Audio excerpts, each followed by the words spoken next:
Shalom Bapak Ibu saudara kasih dalam Tuhan. Haleluya, kita bersyukur hari ini kita sudah bisa mengakhiri minggu pekerjaan kita, karena hari ini sudah memasuki hari Jumat 29 November 2024. Hanya tinggal satu hari lagi, esok hari kita akan mengakhiri bulan November. Sungguh pemeliharaan Tuhan dalam hidup kita sangat luar biasa. Izinkan saya kembali menemani saudara dalam renungan malam sebelum saudara beristirahat.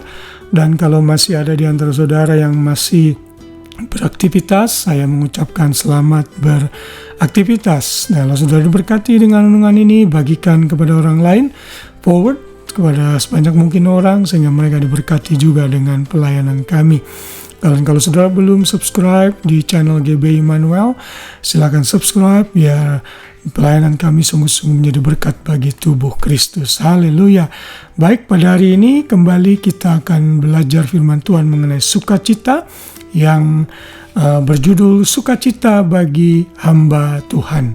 Saya percaya hamba Tuhan atau pendeta atau pastor atau apapun julukan yang mau diberikan saat mereka melakukan tugas pelayanan ini adalah satu tugas yang sangat privilege, ya, keistimewaan, karena Tuhan sudah menetapkan bagi orang-orang tertentu untuk melayani Tuhan dalam bidang pengajaran dan menjadi hamba Tuhan, atau termasuk juga diri saya tentunya. Namun sebenarnya apa yang membuat seorang hamba Tuhan itu bersukacita? Tentunya ada banyak alasan, namun hari ini kita akan belajar satu hal, bahwa sukacita hamba Tuhan itu akan benar-benar meluap-luap dan benar-benar dinikmati oleh sang hamba Tuhan saat dia melihat anak-anak yang dilayani atau orang-orang yang dilayaninya itu makin dewasa, makin bertumbuh dan hidup dalam persatuan dan tidak ada pertikaian. Ini yang menjadi sukacita secara khusus yang bisa dimiliki oleh setiap hamba Tuhan. Tidak ada satu hamba Tuhan pun yang mau melihat jemaat yang dilayani selalu ribut saja setiap saat sehingga mendukakan hati hamba Tuhan.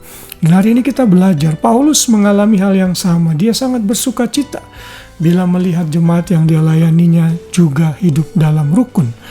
Dan dalam suratnya kepada jemaat di Filipi, Paulus berkata dalam Filipi 2 ayat 2, "Karena itu sempurnakanlah sukacitaku ini dengan hal ini. Hendaklah kamu sehati sepikir dalam satu kasih, satu jiwa, satu tujuan."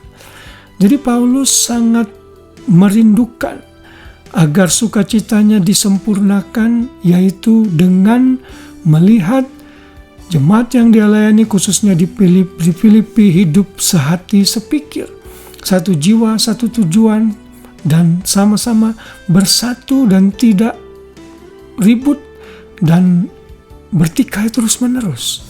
Kalau kita membaca ayat selanjutnya, Paulus mengatakan dengan tidak mencari kepentingan sendiri atau pujian-pujian yang sia-sia, sebaliknya hendaklah dengan rendah hati yang seorang menganggap yang lain lebih utama daripada dirinya sendiri.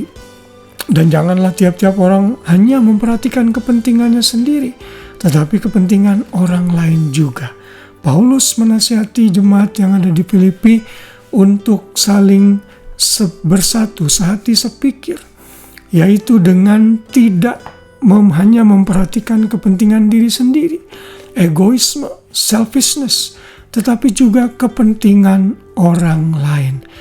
Saat ini terjadi, maka kerukunan akan benar-benar termanifestasi dalam jemaat itu, dan itu akan mendatangkan sukacita untuk hamba Tuhan dimanapun dia berada.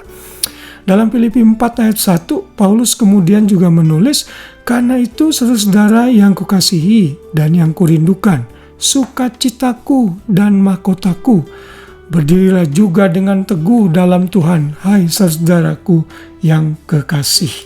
Di dalam Filipi pasal yang keempat ini, kembali Paulus mengulang bagaimana Filipi itu menjadi sukacita bagi Rasul Paulus, bahkan menjadi mahkota bagi Rasul Paulus.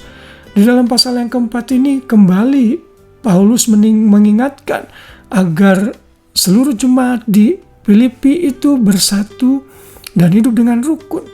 Karena itu nanti kalau saudara lihat dalam Filipi 4 ayat 2, Ada dua wanita yang seringkali bersitegang dan tidak kompak.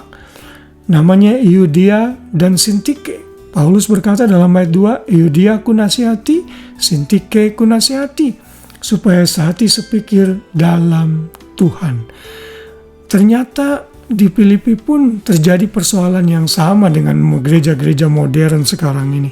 Ada banyak orang yang tidak sehati dan sepikir, bahkan bertikai, berkelahi, dan merasa dirinya paling baik dari yang lain. Sehingga terjadi pertentangan dan perselisihan. Tentunya saat ini terjadi ini akan menyebar kepada jemaat yang lain. Dan kalau itu semakin escalate atau semakin memburuk, maka seluruh gereja akan terpengaruh. Karena itu hari ini kita bisa belajar bahwa kalau saudara menjadi jemaat, mari jemaat yang rukun, menjadi jemaat yang rukun. Mari bersatu, hidup sehati sepikir dengan jemaat yang lain. Sehingga ini akan memberikan rasa sukacita kepada sang hamba Tuhan. Saya pun demikian karena saya pun manusia biasa, seorang hamba Tuhan. Dan sukacita saya akan penuh dan meluap-luap saat saya melihat jemaat yang saya layani hidup dengan rukun. Tugas saya sebagai hamba Tuhan untuk encourage ini agar jemaat bisa hidup dalam kerukunan, sehati sepikir. Sedangkan tugas saudara kalau saudara jadi jemaat, mari saling mengerti satu dengan yang lain. Jangan hanya memaksakan kepentingan kita, kehendak kita sendiri demi untuk keinginan kita sehingga mengorbankan orang lain. Mari hidup sehati sepikir dan rukun karena ini akan mendatangkan sukacita. Bukan hanya bagi hamba Tuhan, tapi juga buat orang-orang di sekeliling kita. Haleluya, Tuhan memberkati. Selamat malam, selamat beristirahat. Biar kasih kita, kasih Kristus menaungi kita senantiasa. God bless you all. Shalom.